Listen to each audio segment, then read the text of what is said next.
Barsa comeback qila oladimi o'rtoqlar? Kelinglar hozir ko'rib chiqamiz shuni, lekin boshlashimdan oldin obuna bo'lib qo'ying. Xo'sh, men sizlarga hozir ikkita sabab beraman, Barsa comeback qilish uchun. Birinchi sabab bu har doim o'xshagan, bu Camp Nou. Barselona Camp Nou stadionida 10 o'yindan biri hali mag'lub bo'lmagan, faqatgina g'alaba o'rtoqlar.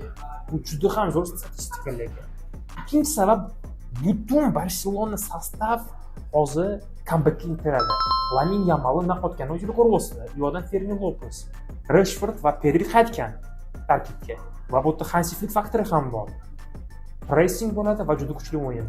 Ammo hammasi ham zo'r bo'lishi mumkin emas. Atletico Madridda Diego Simeone degan daho bor. U agar avtobus qo'ysa, uncha klub ham avtobusni sindirib keta olmaydi. Faqatgina yagona odam o'tgan bilasizlar, kim haqida gapirayotganini bilasizlar, kimligini. Xullas o'rtoqlar, sizlar nima bo'lisizlar o'zi? Barsa comeback qila oladimi yo qila olmaydimi? Izoh yozib qoldiring.